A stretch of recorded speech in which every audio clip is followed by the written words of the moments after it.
So become more intentional.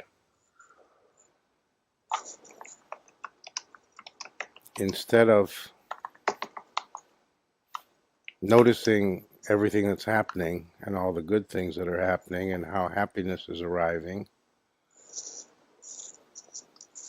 and how striving is disappearing, it's still not enough. That puts you in the position, all those good things puts you in the position of being able to be more intentional in how you live day to day. Rather than just watching all these good things and waiting for whatever's next, start living more consciously, more intentionally. Start walking into the day purposely. Start having a sense of your own purpose day to day, not just this fuzzy idea that you're moving forward, this fuzzy idea that life is getting better. All that is true and all that is great. I'm not saying there's any problem or there's anything wrong. I'm saying that puts you in a much stronger position and gives you the ability to start actually living intentionally, which most people never do in their whole lifetime. And by intentionally, I mean you're not just seeing what happens, you're deciding what you want to happen. You're not waiting. You're having some sense, making some decision about this is how I want to live, this is how I want my life to look, this is how I want to carry myself today. Not just you get up and the day progresses as the day progresses, but you can get up and decide today I want to be more loving. Today I want to be more peaceful. Today I want to be more outgoing. Today I want to be more reflective. Today I want to be more active. Today I want to be more light in the world. Today I want to be not so overly concerned with myself. Instead of today I want to make sure I have a nice lunch. Or today I want to make sure that I get out in the nice weather.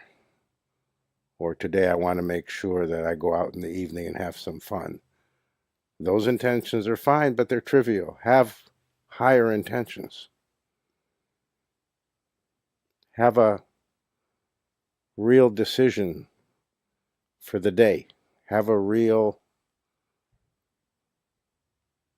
sense of managing yourself rather than just letting life happen. Let it happen, be in a let go, but at the same time have the right intention. Without tensing, without making it into a tension or a I should, make it your pleasure, make it your enjoyment, so that your consciousness is raised. That will give you more awareness, that will give you more consciousness, that will give you more of yourself. I couldn't say this to you 6 months ago because you weren't happy enough, most of you. You weren't content enough in yourself. So you can't say to a person who's still in some degree of suffering, some degree of misery, some degree in self-obsession, you can't say, well, be more intentional. Because all they'll do is amp up their striving. It'll be taken the wrong way. Your ego will grab it and say, okay, what does intentional mean? I have to get more for myself.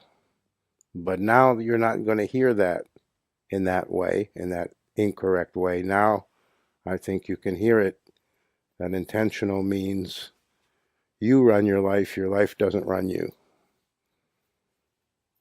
That you are more aware of the divine, more aware of yourself, more aware of the conditionings, more aware of not living in the conditionings and how to do that. So you can start to be more intentional and it'll be a good thing instead of a boost for the ego. So be more inspired and be more healthy, meaning start choosing non-toxic things over toxic things. The hour you were going to spend watching stupid TV, do something better with that hour.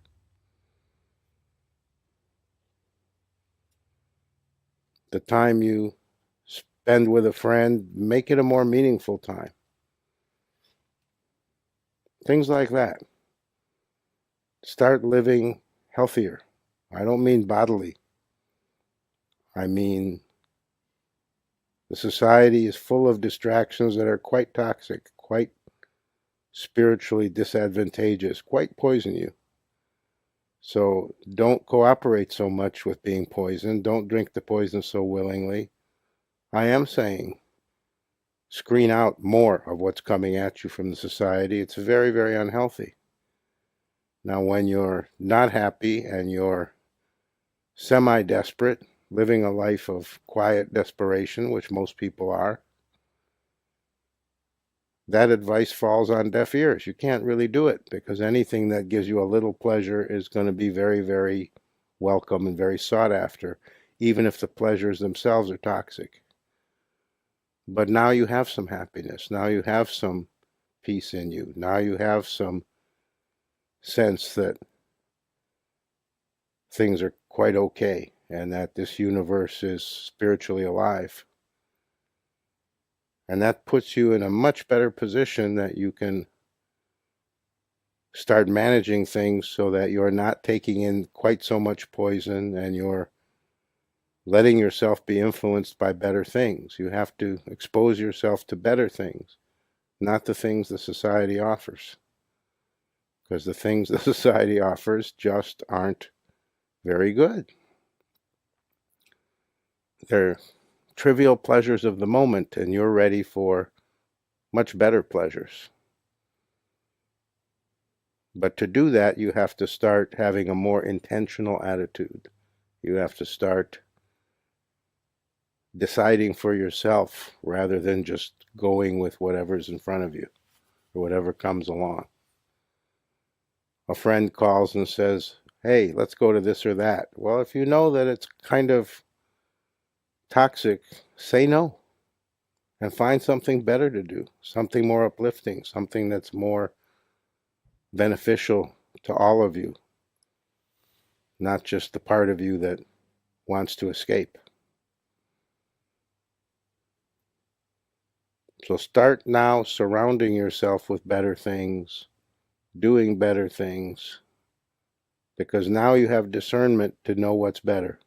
When you're unhappy, you have no real discernment. You're just subject to whatever influence gives any relief. Relief means just a little bit of pleasure, a little bit of distraction from whatever is aching. But you're not aching anymore. You've come far enough. It's my joy, my absolute delight to see how so many of you have come so far. But that means now you can do way better in certain ways that you weren't capable of before. And that has to do with intentionality. That has to do with deciding for yourself and not just letting anything come into you that happens to come along. You have to screen out and you have to screen in. And now you can do that. Now you have enough wisdom, you have enough happiness. You have to have both. You have to have enough higher wisdom and you have to have enough true spiritual happiness that you can make those decisions, and they won't be stupid ones. They won't be ego-driven. So start living more intentionally. It will be way, way to your benefit. You will be putting yourself in an even better position. Because when you're no longer letting the poisons wash over you and come into your system, and you're instead inviting better things, things that help you, things that purify you, things that uplift you, things that support you, things that are health conducive, then you're taking the next step of living as a disciple. Then you're taking the next step of spiritual life. After enough happiness is there, the next step is, what are you going to do with it? Well, the first thing is to start living better, to start living more lovingly, to start living more in a manner that isn't just letting yourself be influenced by really, really influences that can only pull you down. So you start not being willing to have stupid conversations with stupid friends. You start looking for better outlets, better sources, better influences in your life on a day-to-day basis. You can't be a passive bystander. You have to have some intention in your day-to-day movings. I'll say it again. When you don't have enough happiness, you can't do that. But when enough happiness is established in you, then you have some power. Then you can do that and be effective in it. And it makes a difference.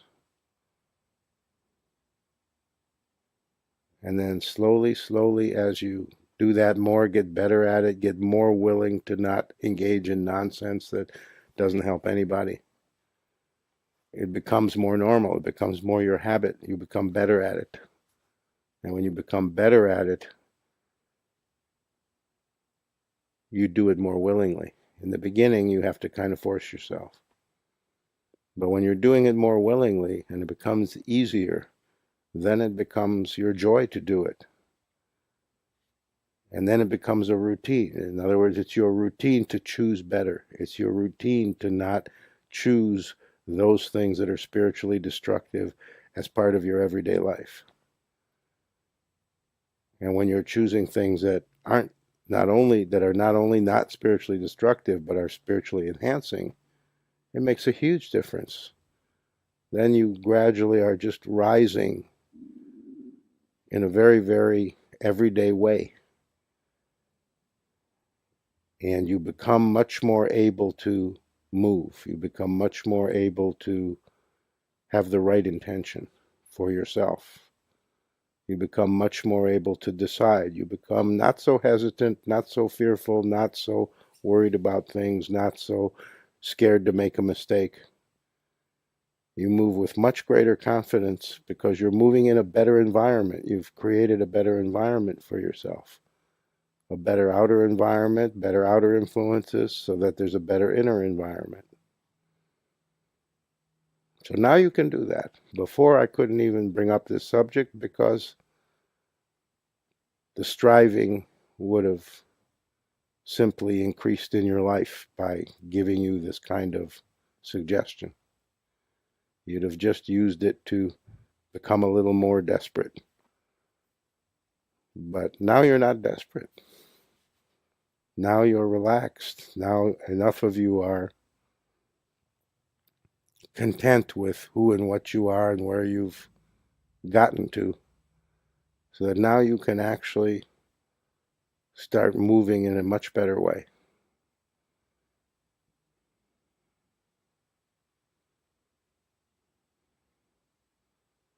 And all of that is a building for what is yet to come. You have to build yourself, make yourself stronger by being more intentional, by realizing that you're choosing every moment and being more conscious in these choices. And then that will make you ready for what's ahead. That will make you ready for what's yet to come that's even much better than that. Because I need you to be ready.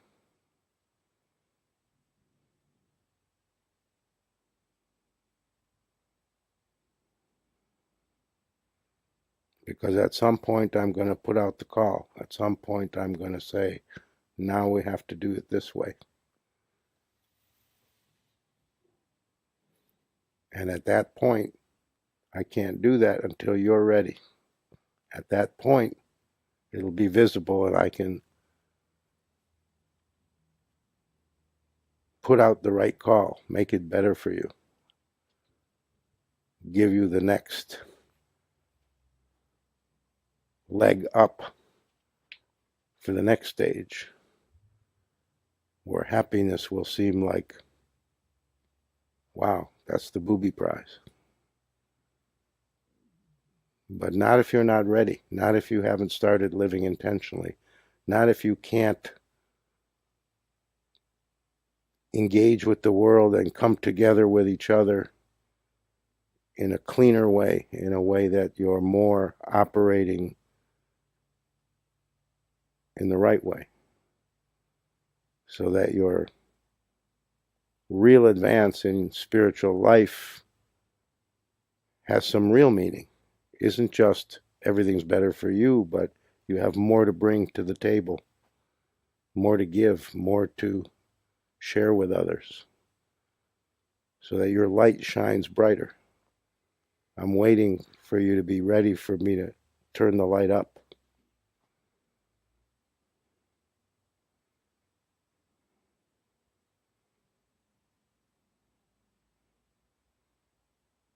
And I don't want that day to be far away. I had to wait a long time for you to get happy. It was worth wait. Every minute was worth it. But I don't want to wait quite as long for you to be ready for more.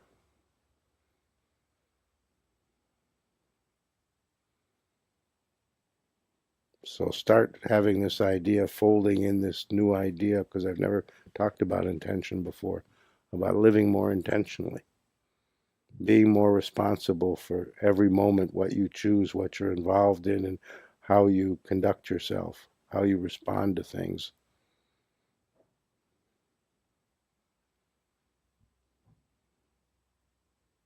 Okay?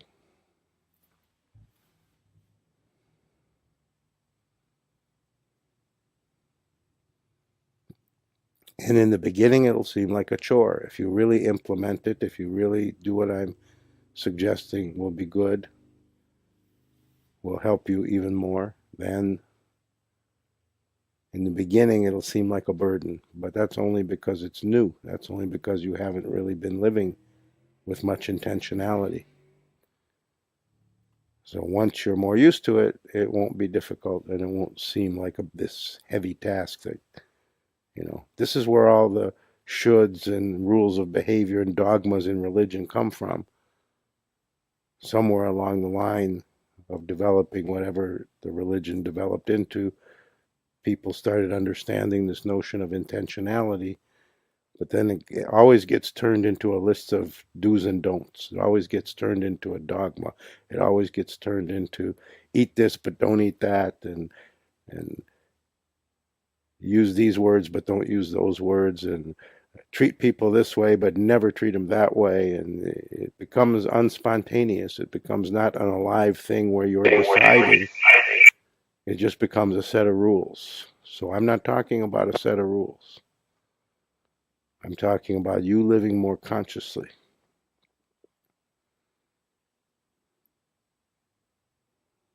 But this is exactly how religions get dogmatic. It's the right idea at the beginning, and then it gets turned into an arbitrary set of rules that isn't right for everybody, because you can't have a set of rules because these rules are not going to fit for everybody. You have to have your own rules of how to live. You have to have your own wisdom of what's right for you. And that can't be given to you as a dogma. That'll just become a straitjacket. That'll just keep you from knowing what's right for you, because then you're living by just somebody else's set of rules. So don't turn it in, what I'm saying, don't turn it into a dogma in your own life, just for yourself, of, oh, I should do this, and oh, I did that and I should have done this instead. Don't turn it into self-judgment, self-evaluation, extreme self-monitoring. You've done enough of that. That's for the unhappy person. In a free way, in a happy way, in a willing way, in a way that recognizes that you're promoting your own well-being, That's the way I want you to start experimenting and doing the kind of thing I'm talking about, not in a way of, oh, Premodaya said we have to do this, so then it becomes just another burden, just another thing that you don't do good enough. So you can judge yourself. I don't want you having more excuses to judge yourself.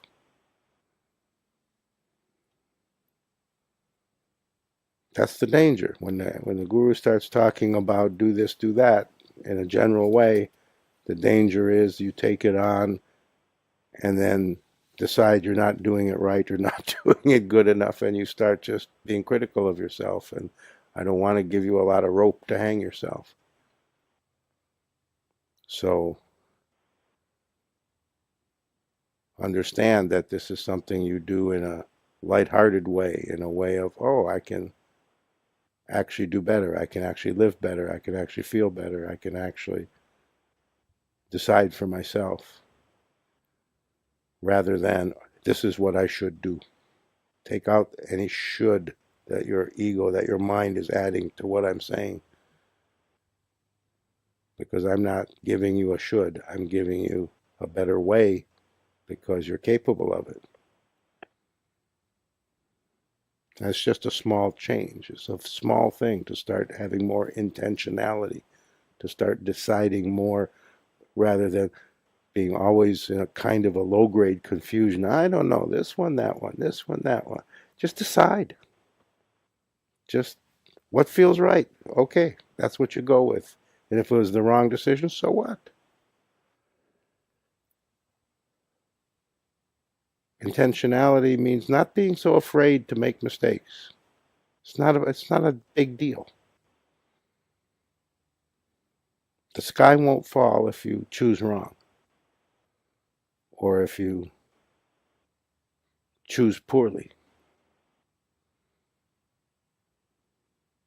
And you can always learn from it to choose better tomorrow. But there are these very, very real pulls toward the toxic that society and the general culture very, very much seduces us all with. And all I'm saying is you can be stronger and not fall for it so much. You can decide for yourself what's better and reject what isn't, and bring more into your life and do more what is good for you, and not be so easily seduced by the culture's nonsense, because it's spiritually corrosive. It isn't good for you.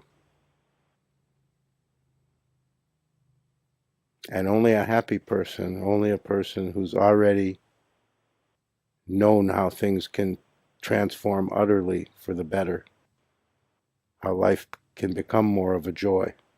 Only a person who's experienced that and knows that can start really choosing wisely.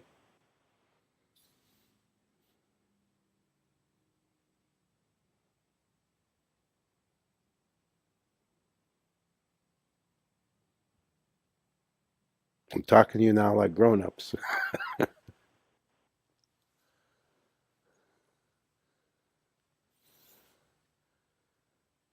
I was talking to you like grown-ups before, but a little bit like, hey, you gotta get a little more mature here. You're more like teenagers rather than full grown-ups. But now I can talk to you like full grown-ups. Because full grown-ups are happy. What does it mean to be fully grown up? That you've arrived at the basic happiness. You know, life is no longer a constant complaint about what isn't right and about what you don't have and about how you're not good enough.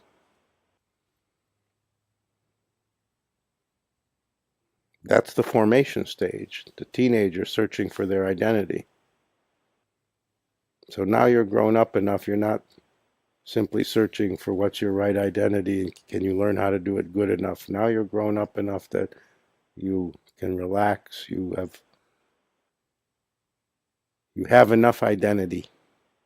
You know enough who you are and what's happened in your life that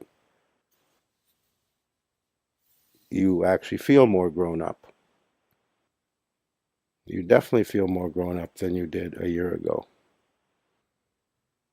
And all the evidences are there. So a grown-up lives more intentionally. A grown-up decides for themselves instead of having to be told. A grown-up knows to take a bath. They don't have to be forced like a 6-year-old. You do the right thing for yourself and in general willingly rather than out of a sense of you're supposed to. Those are the rules.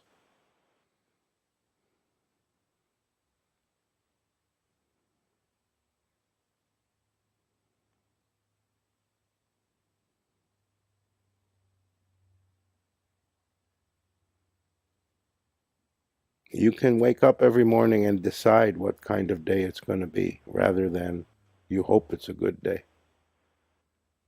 You can wake up and have the intention that today you will be your best self. Today you will move more consciously. Today you will be a little more vigilant to not engage in needless nonsense.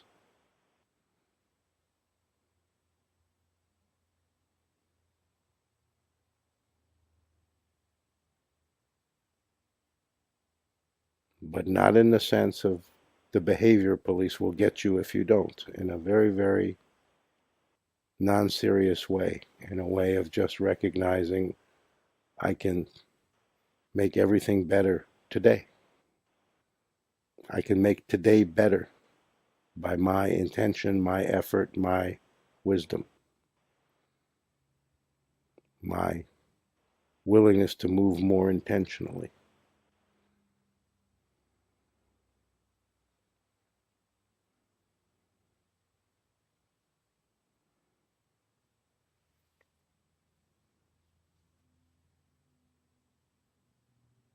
So I'm just following what this lady at the New Zealand Satsang said, that I have to give a lecture.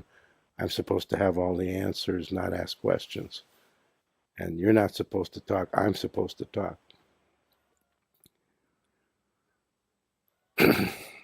She's the first one in all these years that actually said, you're supposed to give us all the answers. Why aren't you doing that? So I'm giving you the answers now. Because she's right.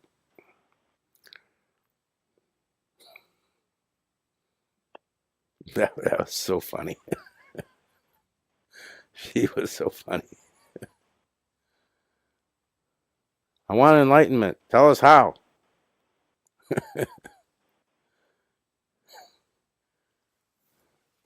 Some of you saw the New Zealand satsang from last night, and you'll remember that lady for a long time.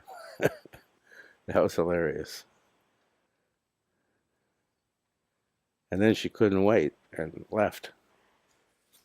And then the rest of the satsang, I basically answered her, gave her the lecture she wanted, but she wasn't there. And I told her I would, but she didn't believe me, so she left. I told her, just wait a minute. I just have some questions from other people first to answer, and then I'll give you your lecture. But she couldn't wait.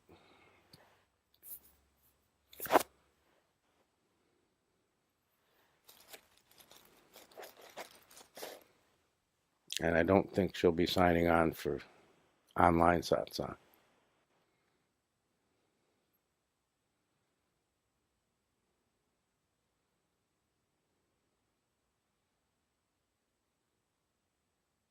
So remember it too, and the conventional people in your life, remember that that's their idea of what you're doing. If other people are aware that you're a disciple and you have a guru, remember that their attitude, their lack of understanding of what it all means, results in them just thinking, oh, he gives you all the answers. You're just a robot who can't figure anything out for yourself. You must feel very dumb, so you go to this guy who hypnotizes you and steals your money and whatever else bad he does to you, and pretends to give you the answer, pretends he knows the answers and gives them to you, and you're just an idiot if you fall for this nonsense. Remember, that's what people think you're doing. Don't forget that they don't have a clue what this is all about, and you can't really explain it to them if they don't want to understand it. And they're just going to assume that you're a nitwit who's easily fooled by any con man.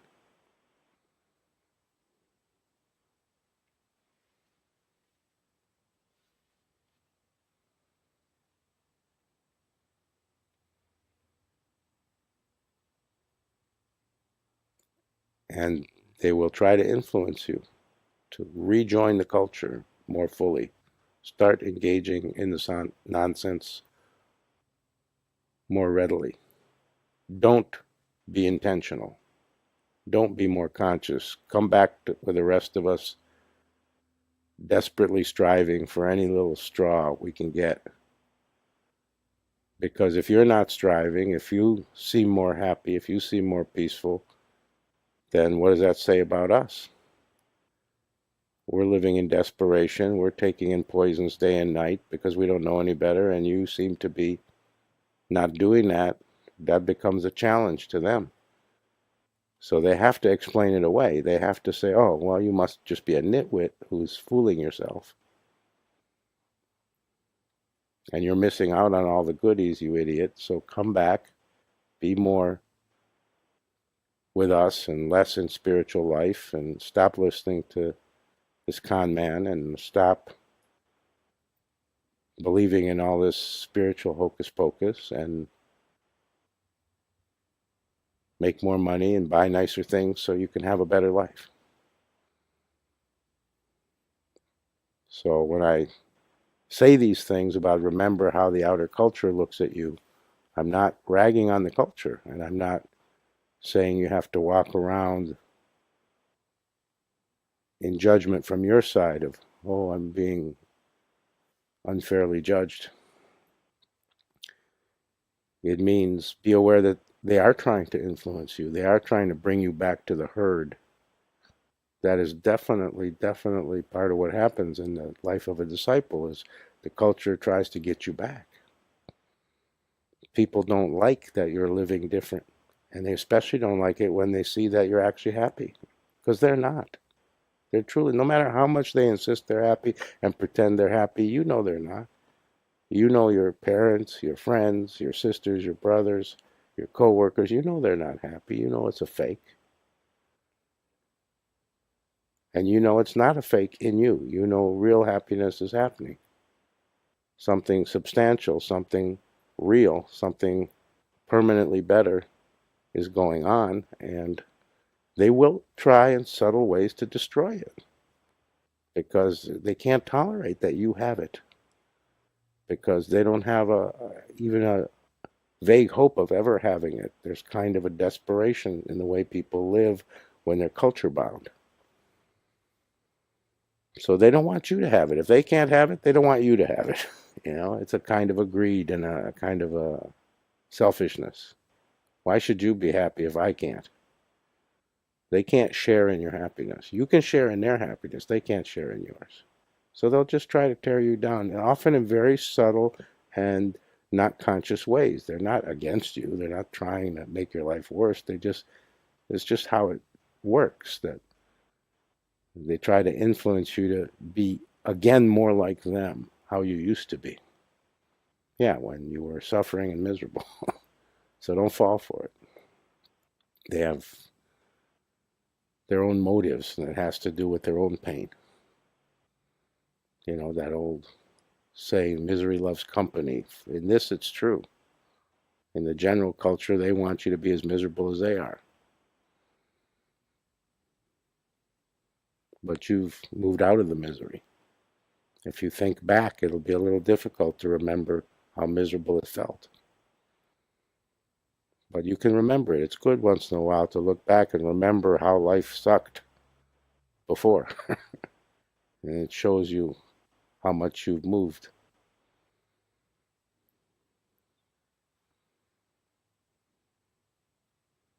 But you have to be a little aware of it so that you're not needlessly influenced by the pull to go back, the pull to drink poison, the pull to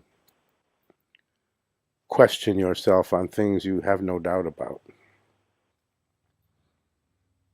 the pull to reject the higher and choose the lower. I'm absolutely, no question in my mind, I absolutely know that you can choose better now, that you won't succumb to being pulled back to the lower, but you have to watch out for it because those influences are constant inside you and from around you.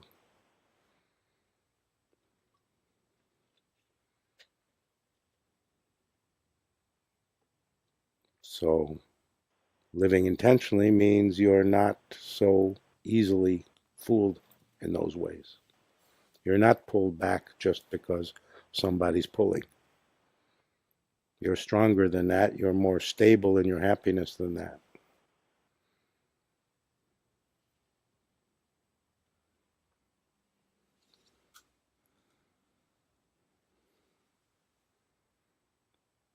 Okay, now you talk.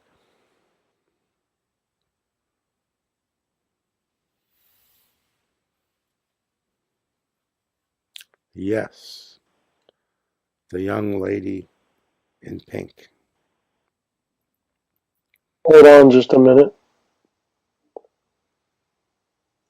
Okay, you're unmuted. Thank you. I'm excited to go to this step, and it seems like in subtle ways it's been starting. Partly, I mean, just in many ways, but doing the 1 minute of joy every morning has made such a huge difference in my life that you suggested at some time ago in general as a possible thing. And I was running or facilitating my spiritual poetry group, and I said the biggest taboo is happiness. That's the main taboo, is to actually be happy. Everybody joins in the complaints all the time. And I was at an Al-Anon meeting and doing like co-secretary work, so I was sitting at the front of the room and looking at everybody. And I felt such a thrill to see the people and a feeling like in that moment I was doing God's will. And it was like the most thrilling thing in the world. Feel that. And at another group, I was talking about how much we're entitled to find joy, to find a life, and how beautiful things are for me now. And that it's not about what's going on in some other ways. And it feels so good to be speaking more from what's really going on inside me and to be so much more aware of it.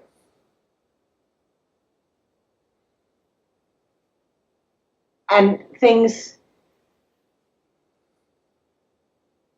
coincide in beautiful crystalline ways. On the way home from the retreat, Kieran and I were looking at some spiritual poetry, and he liked a particular poem and took a photo of it.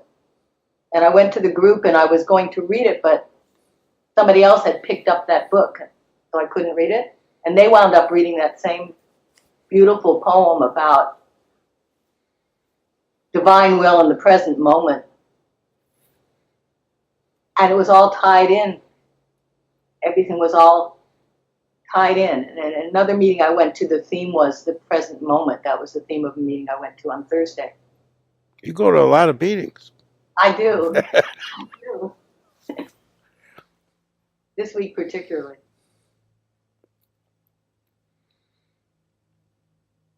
And that's in contrast to your former life where you went to work and then went home and God knows what you were doing. You weren't engaged in life, that's for sure.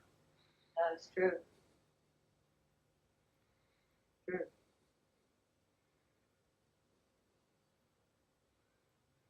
And it's so remarkable to have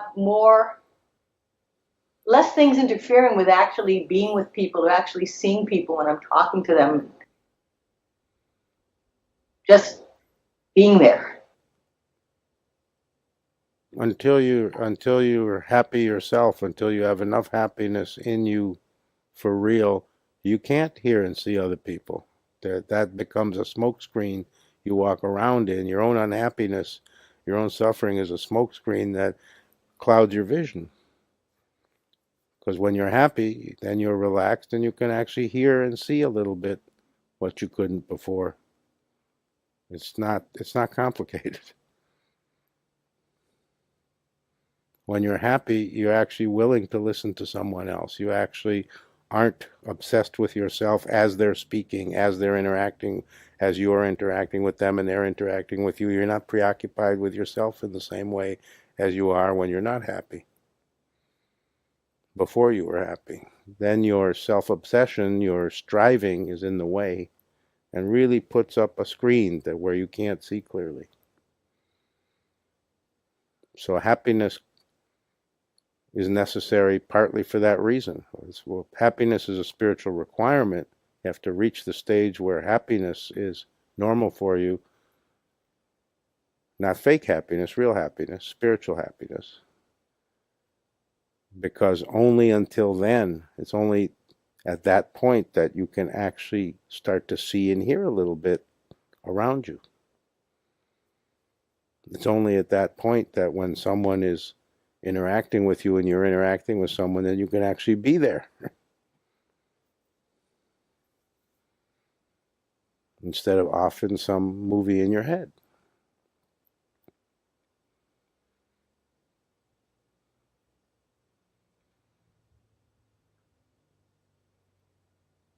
Because when you're happy, you're quiet enough that you can hear. When you're not yet happy, you can't be quiet inside.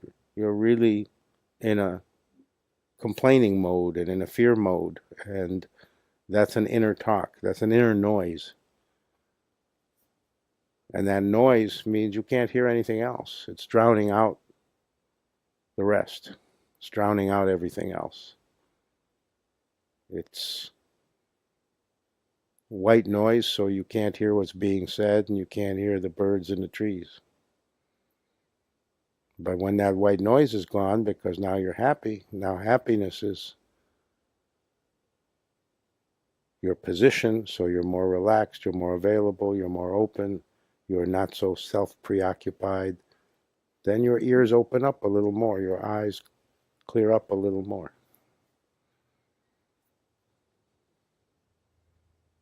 And this whole thing I was just talking about being more intentional, from that, your eyes clear up even more. Your hearing opens up even more. Your awareness fans out even more.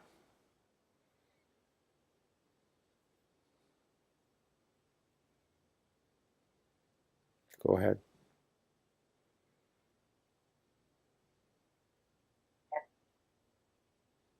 That's all. Thank you.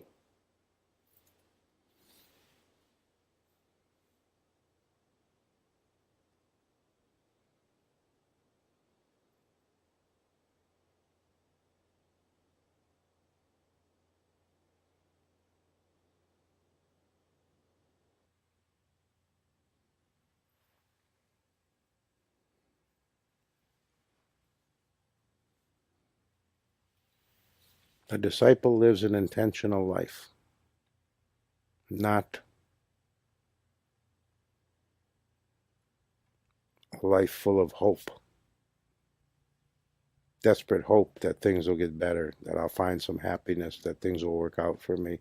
The real disciple is not in that position anymore. That's the position of the conventional person. Until you climb out of that, because now you're standing on some happiness, you can climb out of it. Just standing on the happiness, being happy, is the climbing out of it.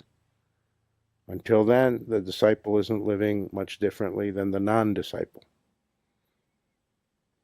So you have to get to the stage of real discipleship where you're actually happy, and then you actually are living better than you were. Life is better, and then it's not anymore a situation where you really are no better off than the materialist. Now you actually are better off. Now you actually are able to see how much is available and how real it is.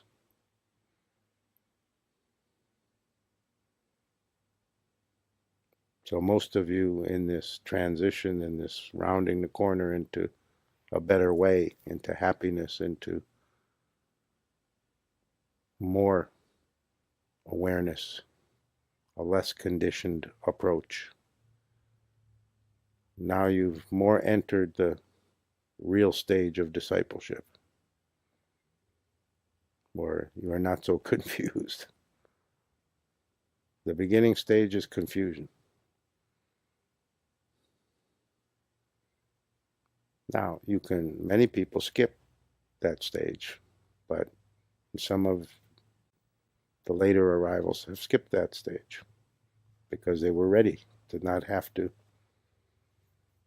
move into that or have that be the character of things, the tone of things for them. But for those of you who had a long trip to get to happiness, isn't it fair to say that the confusion is gone?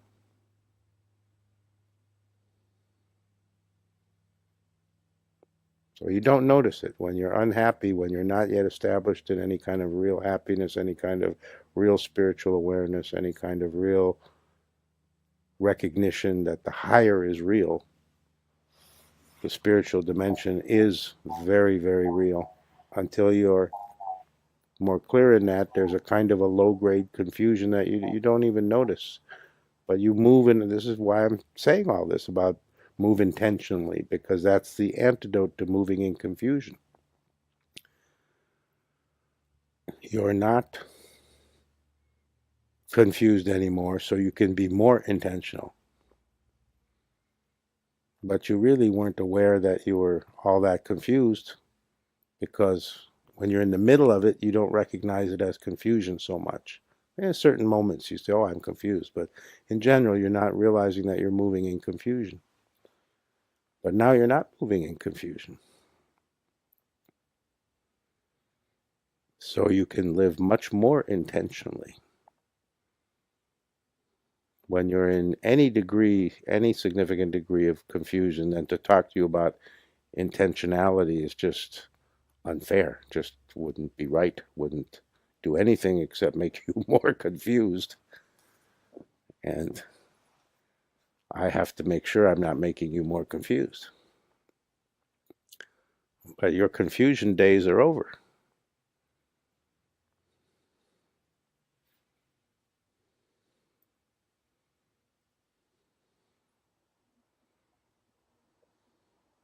Who else?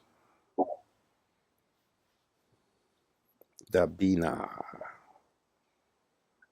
So it's just very interesting that you say that, because since discipleship, I feel like the last missing piece is finally in place. It's like my path is, for the first time, very clear to me. It's that I feel like nothing's missing anymore. It feels like the whole picture has come together. I think you were the last missing piece. Good. But then be prepared for the whole puzzle getting thrown out the window. Because when the last missing piece is placed, and I'm telling you a metaphysical reality, okay? So I'm not even being cute. This is how things work metaphysically with this idea, because this happens in life, that the last piece arrives. You put the last piece of the puzzle in, and you go, wow, now I've got the whole thing. This really happens, not just spiritually. You can be, decorating a house and you hang the last picture in the last spot, and now it's all done. You can be restoring a car, an old antique car, and now the final radiator cap of the original, and now the car is completely restored. Whenever you finish something and it's the last piece, and you've done it sincerely, it's been from your heart, you've really wanted to create this, you wanted to put the puzzle together all the way, and you do it, know very well there's a deep metaphysical observation, and most people never notice it. Once you've completed the puzzle, very soon, usually within 90 days, the puzzle goes away. When you decorate a house and you've spent years doing it, now it's perfect, that means within 90 days you're going to move out. When you've restored the car and you spent 3 years doing it and to great expense and finding all these antique parts that are original and cars finished, within 90 days you're going to sell that car. You thought you were going to keep it the rest of your life and enjoy it, but within 90 days you're going to sell that car. And the same thing spiritually. When you feel like now the puzzle is solved, now every piece is in place, now I have it, now I see the picture clearly, now I can see every aspect of the picture, now nothing is missing, then within 90 days, within 3 months, everything will change. A whole new challenge will arrive that makes you forget all about the puzzle. So now you're in big trouble because you finished something, and that means that God has to give you something bigger and better.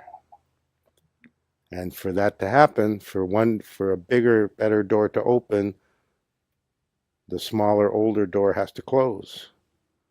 That's why when you finish decorating, you end up moving. You thought you were decorating so you'd live there the rest of your life and enjoy it. You end up moving. When you finish restoring the car, you thought you'd have it the rest of your life and drive around town and really enjoy it. You end up selling it for no particular reason you could figure out. Somebody came along, made an offer you can't refuse. It'd be stupid not to. But life has a way. God has a way. The universe has a way of whenever you really finish, whenever you really put all the pieces of the puzzle together, of saying, okay, I don't want you stuck on that because that's given you something. That's put you in a new position. So now that has to be removed. That has to be taken away from you. The way the child puts down a toy when it grows up, it becomes not interesting in the same way. And now you have to be given something bigger and better. So this feeling of now all the pieces of the puzzle are in place is temporary. And the result, what you can look ahead for so that it doesn't come as a shock, is either something that will seem like a challenge, a bigger challenge will arrive, or a crisis will happen. It's either experienced negatively or positively. If it's experienced positively, then it means an opportunity or a challenge that you feel ready for, but that's bigger than the challenge of putting the puzzle together was. A bigger challenge than the challenge of, I should put this puzzle together, even if the puzzle is your life.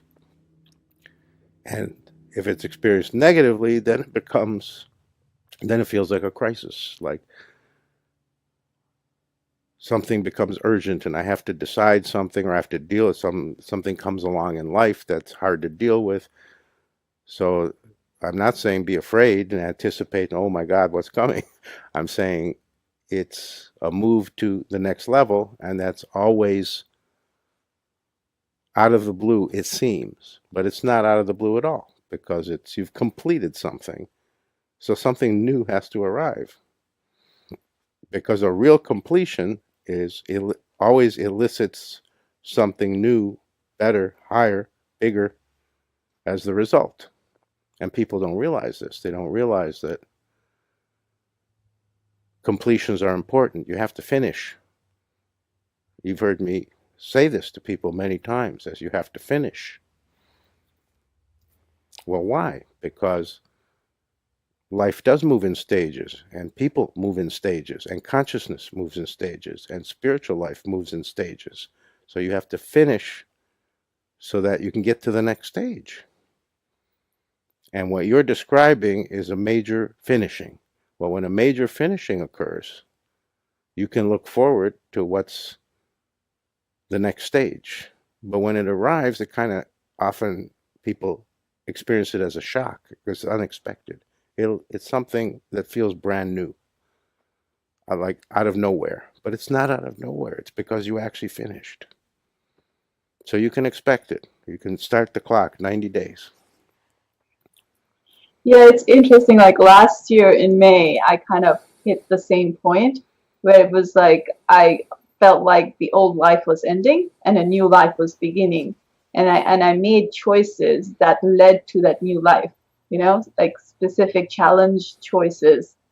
And I feel now I feel like I'm whole again. I'm whole. And so it just feels like all the pieces came together and you know, we'll see what comes.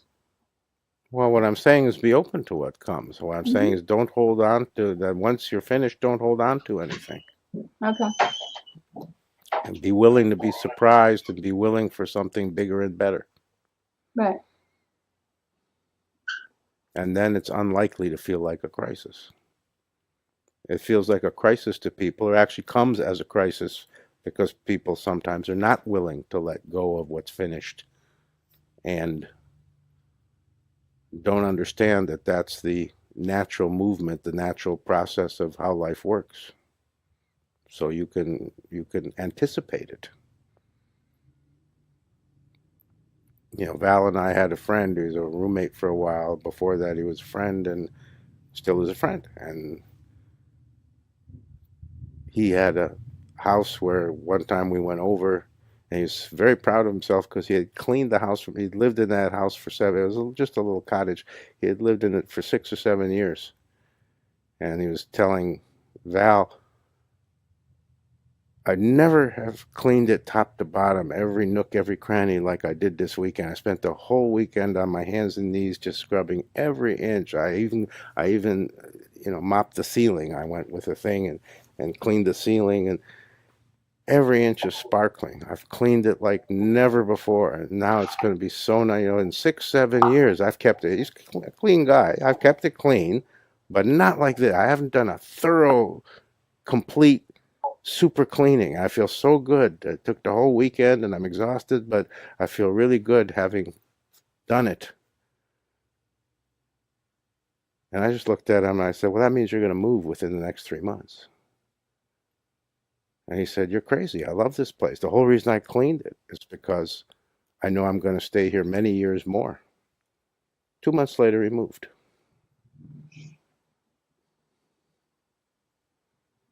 So there's certain ways that life works that you can accurately predict that something's going to change. That wasn't a hard prediction. He didn't like it. He wasn't happy with me that I said you're going to move. But I told him it's guaranteed. And he must have forgotten 2 months later when he moved that I told him he was going to. And he, of course, argued and said, I'm not going to move. I love this place. That's why I spent this effort cleaning it. I said, yeah, I understand. And it means you're going to move.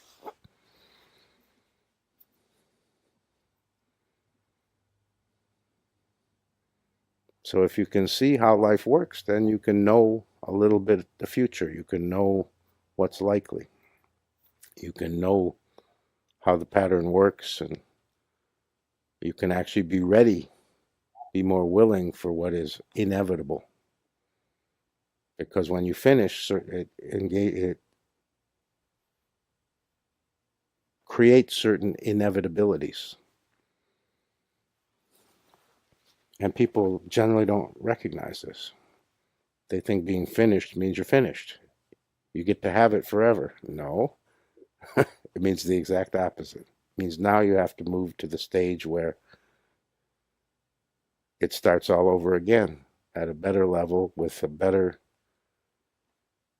situation and a better possibility. because there's no standing still in life. You can't rest on your laurels. You can't really stop and savor for a long time what you've finished, what you've created, what you've accomplished, because life doesn't allow for that. You get a short time to enjoy it, and then you have to be ready to enjoy something bigger and better.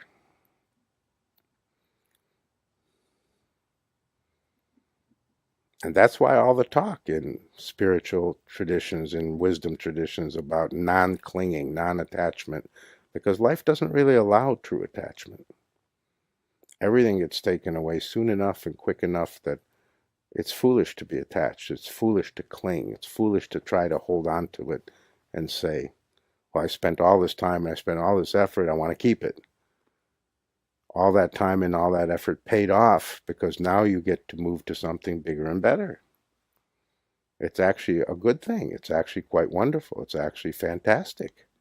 But people have the tendency to want to cling to what's already done, what's already accomplished, what's already been invested in, rather than taking their principal and their interest and their dividend and investing higher, bigger, more. So whenever you feel anything is finished, you can remember it. You can understand that that means something new is on the way. Something bigger and better is wanting to come. And then the trick is to be willing for it and ready for it. To be willing is the big secret of it, rather than clinging to hold on to what's already done. And that's the natural tendency. We're conditioned for it, to try to cling, to try to hold on tight, to not, because otherwise it feels like we're going to lose something. But that's illusory. You don't lose anything.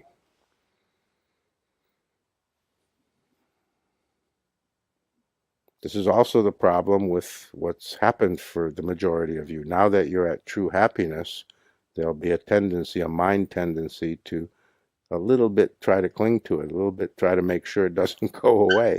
It's not going away, but the mind thinks that it will, that it's somehow threatened and or precarious, that it can easily go away.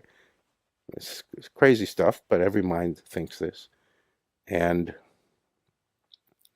the trick is to not cling to the happiness, to not try to put a fence around it and make it permanent, because then you're putting a fence around the possibility of bigger happiness coming in.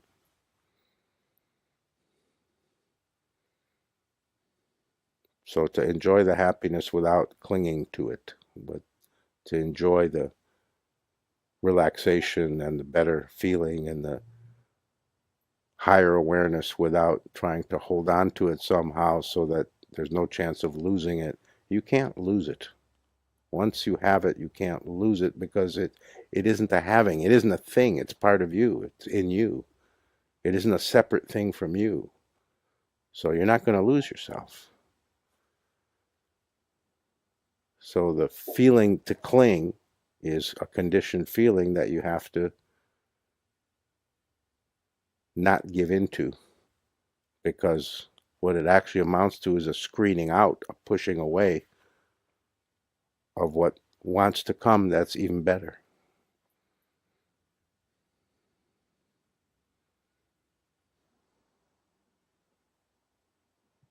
And I have every intention to take you to even bigger, better things now that you've been willing to come to this. So don't prevent me.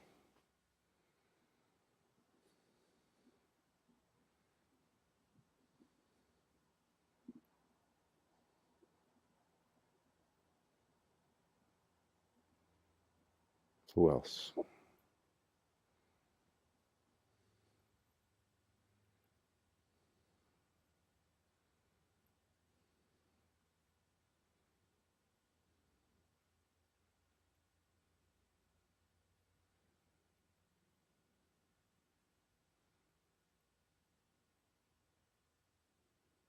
Leave Shanti alone.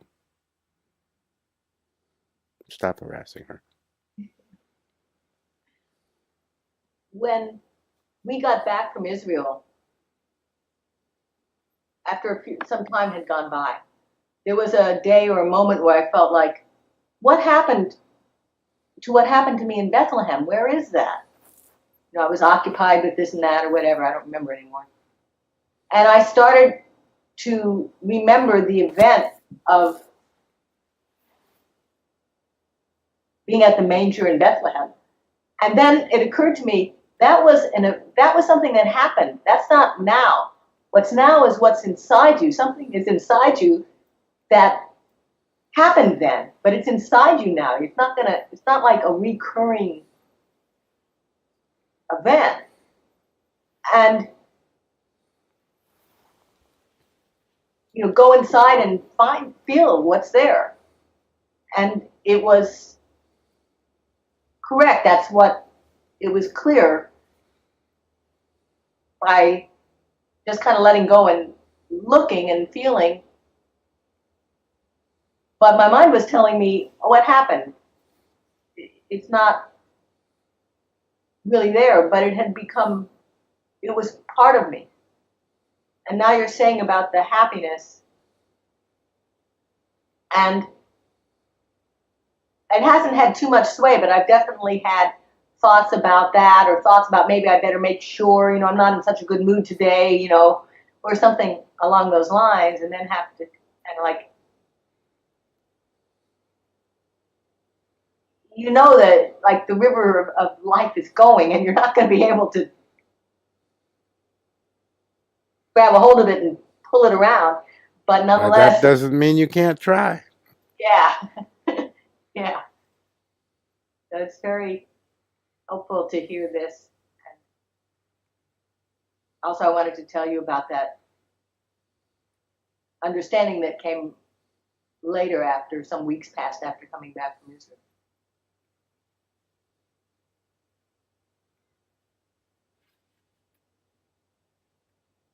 So you just did, or you're going to? I'm going to what?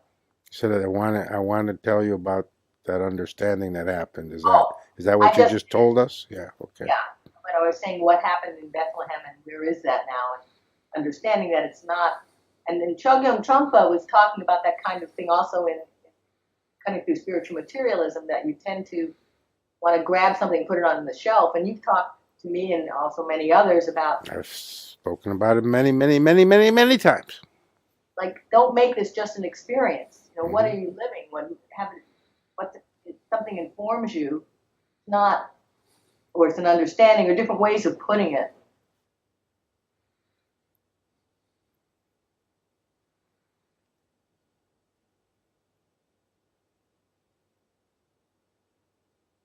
And there's a line from Walt Whitman where he says,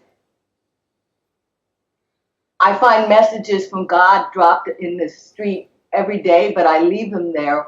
I see them, but then I leave them there because I know they'll keep coming faithfully forever and ever. Like, don't cling to something, just be open. It's coming, it's here all the time. And the other message in that is don't try to remember. Don't think it's about remembering.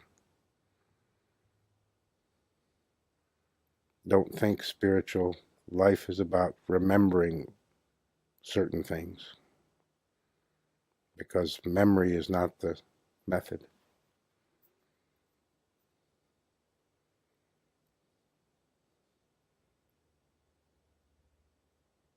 Shanti goes to Bethlehem.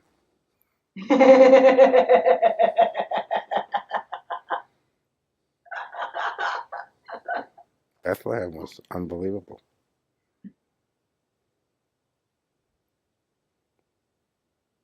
Peace was in the air. Peace is in the air in Bethlehem.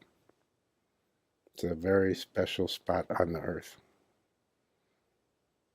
Away in a manger, da da da da.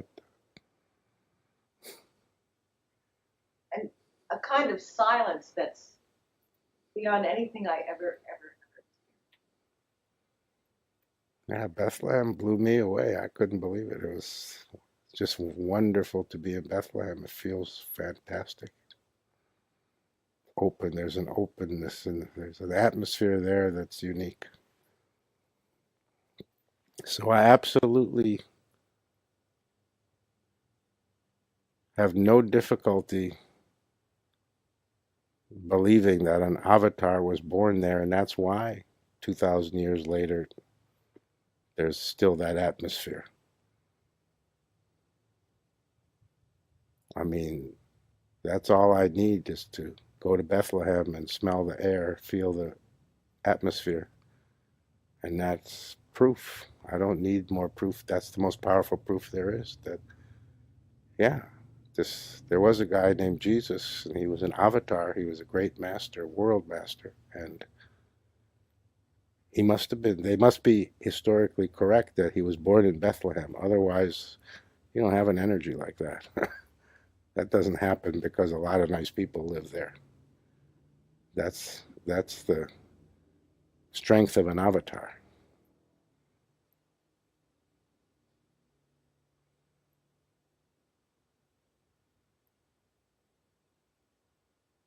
And you know, I'm not into Jesus. I don't give a flying yahoo. But going to the holy places of Christianity absolutely demonstrates to me that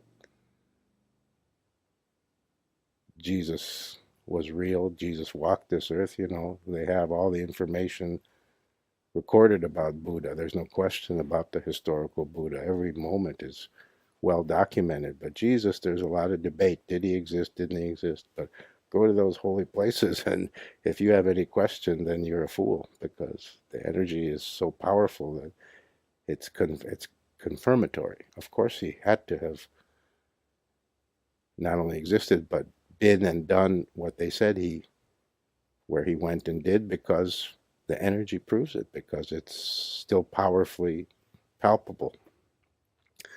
When it's an avatar, that reverberates for millennia.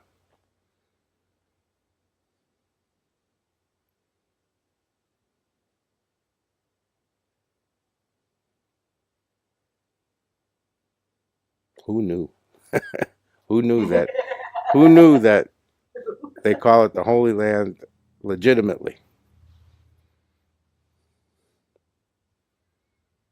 That these holy places are so concentrated in one place, and that they're real, and that the power of it is overwhelming, and you can feel it as if Jesus just, was there 5 minutes ago.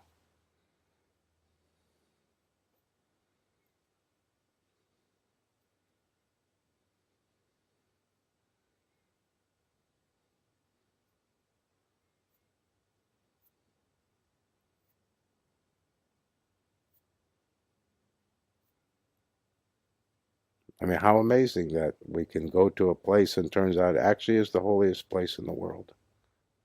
There's no question that those holy sites, all the different holy sites in Israel in general, but most of them are concentrated, most of them are in Jerusalem, so there's no question that Jerusalem is the holiest place in the world. There's no question, because it has the most holy spots that are truly palpably sacred, still full of the real energy of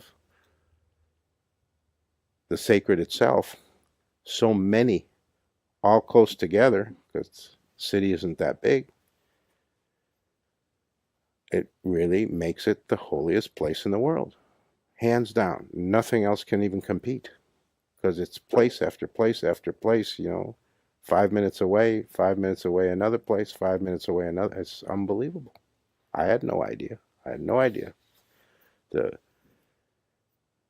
Israel tour, the Holy Land tour, was a fantastic blessing. I had no idea that we're going to the holiest place on earth. I thought we were going to a place that has holy places, but not the holiest geography, the holiest place you can go geographically. But it's pretty obvious. So we got to go to the holiest place, and I didn't even know I was taking you to the holiest place. I thought I was taking you to a place that has holy places, but I didn't know the degree of it because, when I went before, I was not a spiritual guy, and I wasn't sensitive to any of it, and I didn't experience any of it. I went to a few of the, not most, but a few of the same holy places. I remember going back then, and I felt nothing. I thought, see, it's all bunk.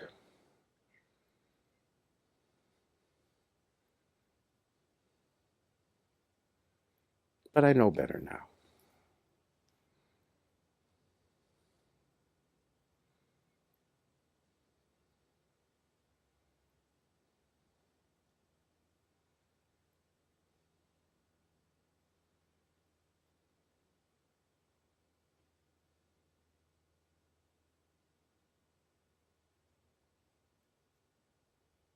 So I'm very happy about the Holy Land tour because I got to go to the holiest place. I really enjoyed it.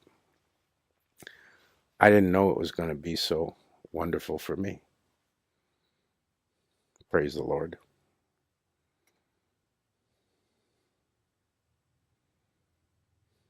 And your company made it even more wonderful. So it wouldn't have been the same without you.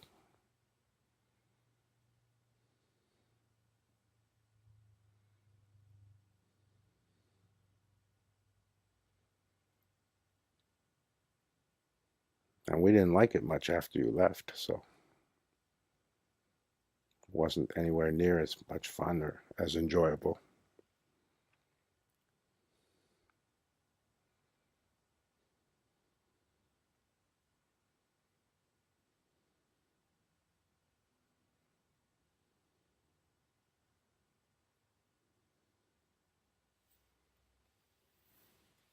Anybody else?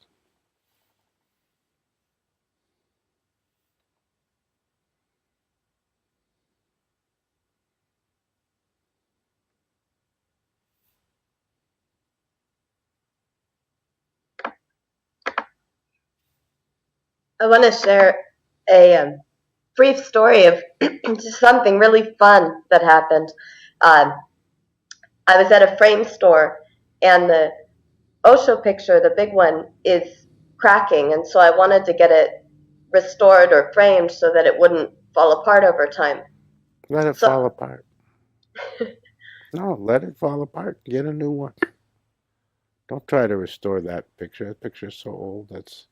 It's a losing battle. Then in a year you'll have to have it restored again. It's a waste of money and effort. Let it fall apart. That picture is available. Get a new big mounted same picture, but new. That picture's faded and there's no point.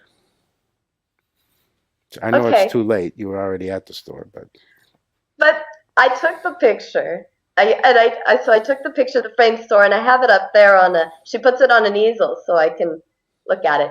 And the guy is like young artist type walks in, and he goes, "Is that Osho?" And I said, "Yes." And he goes, "Oh my gosh, I love that man." And um, and I said, "Well, the reason I have that photo," yeah, and I talked to him and I gave him, Val's name and number and the Premodaya.com website. But I had so much enjoyment. I mean, yeah. it made my whole day. And the woman started being happy because I went and we talked and I got his name and I gave him a hug. I said, anyone who's a friend of Osho is a friend of mine. And he smiled, his face lit up, and the woman was happy in the frame store. She goes, I know a lot of spiritual teachers, I know a lot of spiritual people and, people who've lived in ashrams, and I've never heard of this guy. I need to look into it. And I drove back and I was so happy, I mean, it just gave me so much enjoyment. You know, it, it was really enjoyable. And that's all. It was funny. It was nice.